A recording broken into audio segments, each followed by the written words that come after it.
Hi guys! Welcome to my vlog. So for today's video, i-share ko naman sa inyo kung paano tayo makapag-apply ng SSS Retirement Benefits. Pero bago yan guys, kung kayo ay bago sa aking vlog, please consider to subscribe para updated kayo lagi sa mga informative videos ko. Ngayon guys, i-share ko muna sa inyo ang mga dapat ninyong malaman sa mga benepisyo sa mga pagre-retiro ninyo. Ngayon, ano ang mga benepisyo sa pagre-retiro? So, ang mga benepisyo sa pagre-retiro ay ang halagang ibinayad bilang buwanang pensyon o lump sum amount sa isang miyembrong hindi na makapagtrabaho dahil sa katandaan. So, once na kayo ay magre-retiro guys, either buwanang pensyon o lump sum amount ang makukuha ninyo. So kung pasok kayo sa qualifying condition ni SSS na 120 contribution, so makakuha kayo ng buwanang pensyon sa retirements ninyo. Pero kung hindi kayo pasok sa qualifying conditions na 100 contributions, so makukuha nyo is lump sum amount. And then, ano ang mga uri ng benepisyo sa pagre-retiro? So ito na yung kanina, so lump sum or buwanang pensyon. So meron tayong dalawang uri dito. Una, buwanang pensyon. Ito ay ang panghabang buhay na halagang ibinabayad sa isang retiradong miyembro na nakapaghulog ng hindi bababa sa 120 buwang contribution bago ang semester ng pagre-retiro. So dito guys, ang buwanang pensyon is lifetime. So forever kayong may pensyon habang buhay pa kayo. So dito, pag once na naka 120 contributions kayo, so automatic kayo ay buwanang pensyon. Buwanang pensyon yung retirement benefits na makukuha ninyo. So, paano naman kung hindi kayo nakapag 120 contributions? So, pag once na hindi kayo nakapag 120 contributions bago ang semester ng pagre-retiro, so mapupunta kayo sa lump sum amount. Ayan. So, itong lump sum amount naman, ito ay ang halagang ibinabayad sa isang retiradong miyembro na hindi umabot sa 120 buwan ng contribution ang naihulog sa SSS. Ito ay one-time payment na katumbas ng kabuwang halaga ng contribution na ibayad ng miyembro at ang kanyang mga naging employer kasama ang interest. So, take note na pag once hindi kayo umabot sa 120 contributions, so kayo lamang ay lump sum. So, itong lump sum amount guys is one-time payment. So, isang bigayan lang ni SSS sa inyo lahat ng contribution ninyo. So, lahat ng contribution ninyo ay ibabalik ni SSS sa inyo dahil hindi kayo umabot ng qualification ng 120 contribution. So, kasama na din doon ang interest. So, contribution ninyo ibabalik kasama na yung interest ng contribution ninyo. Ngayon, sino ang mga kwalipikado para sa mga benepisyo sa pagre-retiro? Ayan. So, una, so, ang membrong nakapagbayad ng 120 buwang contribution bago ang semester ng pagre-retiro. So, of course, kung kayo ay naka 120 months na bago ang semester ng pagre-retiro ninyo, so of course, qualified na kayo for filing or pag-apply ng retirement benefits. And then, of course, kailangan naka 60 years old na kayo. Ayan, so dapat 60 years old na kayo at hiwalay na kayo sa trabaho ninyo o nahinto sa pagiging self-employed, OFW, household helper at kung ano paman. And then dito, ito yung mga kadalasang mga tanong ng mga nagpipensyon. So, ano ang mangyayari sa buwan ng pensyon ng isang retirado sa sandaling siya ay mamatay? So, dito sa pagkamatay ng isang pensyonado sa pagre-retiro, matatanggap ng kanyang primary beneficiaries ang 100% na buwanang pensyon at ng mga dependents ang dependents pension. Sakaling ang pensyonado sa pagre-retiro ay mamatay sa loob ng 60 buwan simula nang makatanggap ng buwanang pensyon at wala siyang primary beneficiaries, ang kanyang secondary beneficiaries ang makakatanggap ng lump sum benefit na katumbas ng kabuuan ng balanse ng 5-year guaranteed period. So, balit hindi kasama ang dependents pension. Ayan, so klarong-klaro na yan guys. Hindi kasama ang dependents pension. So, patuloy pa din yung dependent pension. And then dito, dahil may tinatawag sila ng 5-year guarantee period. So, pag once na nakalagpas kayo ng 5-year guaranteed period, so halimbawa, ang magulang ninyo ay nagpipensyon ngayon. And then, kung siya ay mamatay after 5 years sa kanyang pagpipensyon, so wala na kayong benefits pang makukuha dahil nagamit na niya o natamasa na ng namatay yung pensyon niya. Pero kung sakaling ang pensyonado sa pagreretiro ay mamamatay sa loob ng 60 buwan simula nang makatanggap ng buwan ng pensyon at wala siyang primary beneficiaries, ang kanyang secondary beneficiaries ang makakatanggap ng lump sum benefit. Ayan. Then dito, sino ang mga kwalipikado para sa lump sum retirement benefit? Ayan, so of course, kung hindi kayo nakapagbayad ng 120 contribution, so automatic kayo ay lump sum retirement benefit. Ayan, so ibibigay o ibabalik ni SSS sa inyo ang kabuuang contributions ninyo kasama ang interest. So kung sumapit na kayo ng 60 taong gulang at hindi kayo umabot ng 120 contributions, so kayo ay lump sum retirement benefit. Pero guys, may tinatawag naman silang para sa optional retirement. Kayo ay pwedeng maghuhulog pa din hanggang umabot kayo ng 65 taong gulang. So kung umabot naman kayo ng 65 taong gulang, tapos pasok kayo sa 120 contributions, so pwede kayong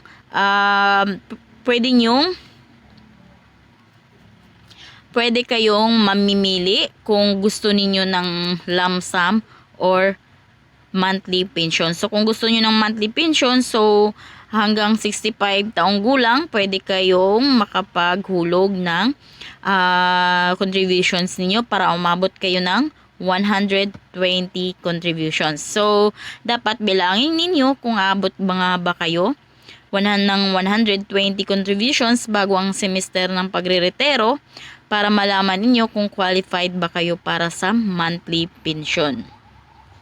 So, ang isang membrong hindi umabot sa 120 ang naibayad na buwan ng contribution at nag-file ng aplikasyon para sa benepisyo sa pagreretiro ay bibigyan ng pagkakataon na magbayad bilang voluntary member para makumpleto ninyo ang 120 buwan ng contribution na kailangan para maging kwalipikado sa buwan ng pensyon. So ito yung nabanggit ko kanina na kung saan pwede nyong ipagpatuloy yung 120 contribution para maging kwalipikado kayo sa buwan ng pensyon. Again, kung gusto naman ninyo na magpatuloy na paghuhulog, so pwede iyon. So pwede kayong patuloy ng paghulog ng contribution kahit 60 na kayo. So para makuha nyo yung 120 contribution. Then ano ang mga maaaring ibawas sa mga benepisyo sa pagreretiro? So una, ang lahat ng hindi nabayarang short-term loans. So, ano nga ba yung mga short-term loans? Ito yung mga salary loan, emergency loan, at saka yung calamity loan. So, tapos man ang takdang panahon sa pagbabayad na ito o hindi pa. Sa oras ng pagpapile ng aplikasyon ng pagreretiro ay ibabawas ng buo mula sa matanggap na benepisyo. Ang petsa ng pagreretiro ang siya ay magiging cut-off date ng pagpapataw ng interes at penalty sa nasabing utang.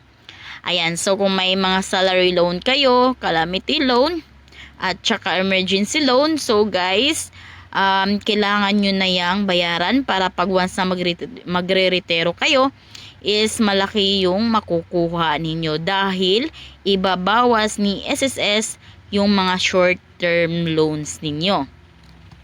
So ano ang mangyayari kung ang pensyonado ay nagtatrabaho muli? So dito, ang buwanang pensyon ay matitigil sa sandaling makapagtrabaho o muling maging self-employed ang isang pensyonado na wala pang 65 taong gulang. Siya ay magiging sakop muli ng regular na programa ng SSS. Ayan, so pagsapit ng 65 taong gulang, nagtatrabaho man o hindi, maaari nang mag-file ng aplikasyon para sa benepisyo sa pagre-retiro ang pensyonado. Ayan. Then next is magkano ang magiging pensyon ng miyembro na nagtrabaho muli pagkatapos ay muli nang nag-apply para sa technical retirement sa edad na 65. So kung kayo ay nagtatrabaho muli tulad nung nabanggit kanina, so ito ang mga benepisyong makukuha ninyo. Ang isang pensyonado na nagretiro ng higit sa isang beses ay makakatanggap ng buwanang pensyon katumbas ng alinmang mataas sa mga sumusunod. So dito, ang mga halaga ng buwanang pensyon na natanggap sa unang retirement claim. Pangalawa, ang halaga ng buwanang pensyon na matatanggap sa bagong claim. Then, paano binabayaran ang buwanang pensyon? So, of course, ang buwanang pensyon ay binabayaran sa pamamagitan ng itinalagang bank account ng miyembro sa akreditadong bangko sa ilalim ng SSS Pensioners Remittance Through Bank Program. Ito ay naging epektibo mula noong Setyembre 1, 1993. Sa sandaling maprubahan ang claim, magpapadala ang SSS ng notice vouchers sa miyembro na nagdala man ng mga impormasyon kung kailan niya maaring ma-withdraw ang benepisyo mula sa bangko. Then, saan maaaring mag-file ng aplikasyon para sa benepisyo sa pagre-retiro? So, ngayon, ang mga aplikasyon para sa benepisyo sa pagre-retiro ay maaaring i-file sa alinmang sangay ng SSS na malapit sa tirahan ng miyembro. Then guys, kung kayo naman ay hindi mine workers, and then kung kayo naman ay walang dependent, so pwede kayong makapag-file ng retirement benefits online. So again, meron tayong retirement benefits application online. So kung ayaw nyo nang magpunta mismo sa SSS branch, pwede kayong magpasa through online. So search nyo lang din sa YouTube. Meron din ako tutorial kung paano mag-file ng SSS retirement online. So tinginan nyo na lang sa description sa baba. Meron akong ilalagay dyan. And then paano binabayaran ang lump sum benefit. So, ang lump sum benefits ay binabayaran sa pamamagitan ng itinalagang bank account ng miyembro. So, may pipilapan kayo doon sa mismong SSS ng bank account ninyo. But then, kung online naman kayo, kailangan ninyong mag-enroll ng bank account sa SSS Disbursement Account Enrollment Module sa mismong SSS account ninyo. So, maliban sa benepisyo sa pagre-retiro, ano pa ang ibang matatanggap ng isang retirado? So, yan yung magandang tanong. So, ang isang retirado ay makakatanggap ng 13-month pension. Ayan, so, take note guys, may 13-month kayo lagi. So, para din kayong mga employed, may 13-month kayo. So, may 13-month pensyon na babayarang tuwing Disyembre. Epektibo ito noong January 1, 2017. Ang lahat ng pensyonado sa pagre-retiro ay makakatanggap din ng 1,000 additional benefit. Bukod pa rito, ang mga pensyonado sa pagre-retiro bago pa ipatupad ang Republic Act 7875 noong Marso 4, 1995 ay otomatikong miyembro ng PhilHealth. Ayan, at sila ang kanilang legal dependents ay maaaring makinabang sa hospitalization benefits na ito.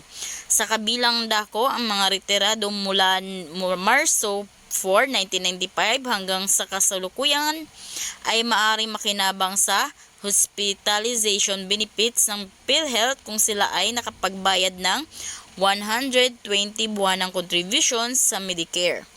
sa pagbibilang ng 120 buwan ay magsisimula noong 1972 kung kailan unang ipinatupad ang Medical Care Act of 1969.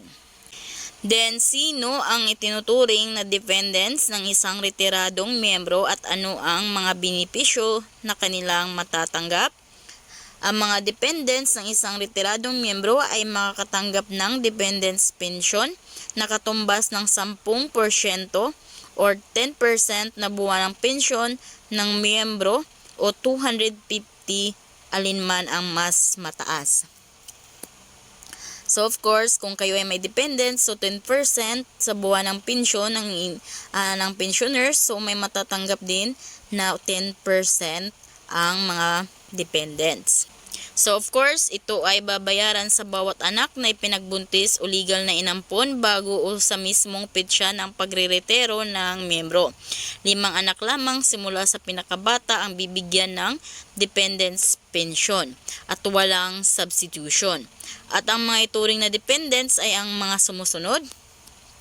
So of course, yung mga lihitimo, pinalihitimo, legal na inampon at ilihitimong anak na. Of course, yung mga wala pang asawa, mga walang trabaho, at wala pang 21 years old.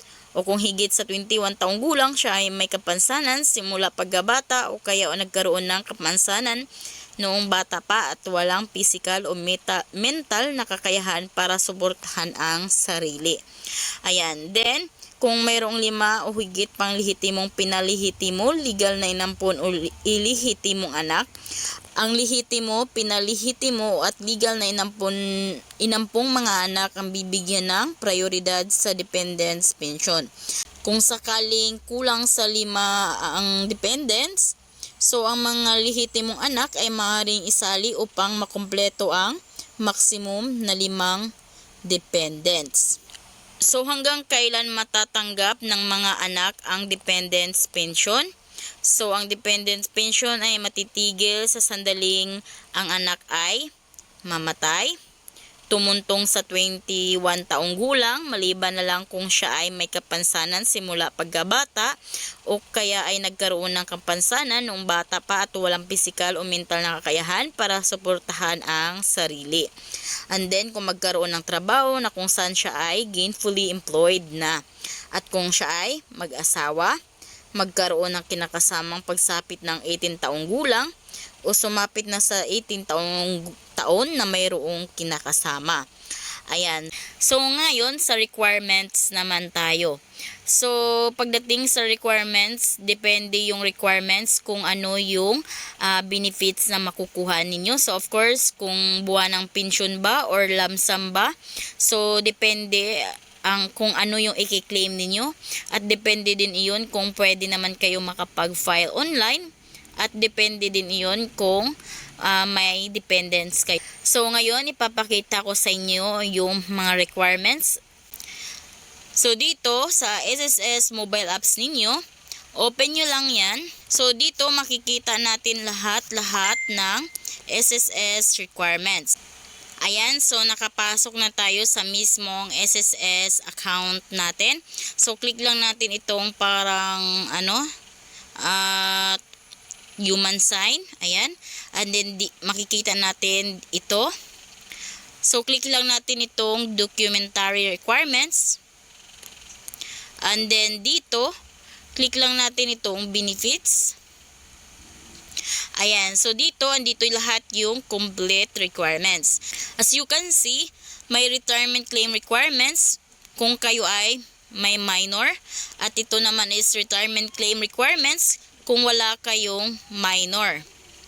So, click natin yan. Ayan, so ito yung mga requirements. So, guys, tingnan nyo na lang yung mga details dito. Ayan, so ito naman yung retirement claim.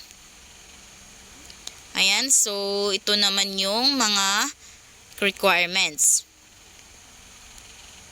So, para naman ito sa retirement claim requirements without dependents.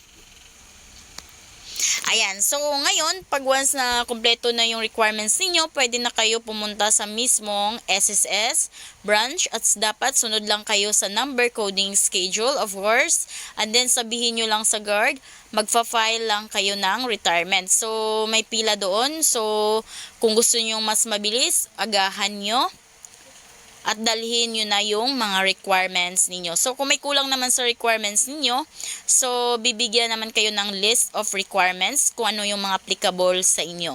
So, ayun lang guys. Kung kayo ay bago sa aking vlog, please consider to subscribe para updated kayo lagi sa mga informative videos ko. Thank you for watching!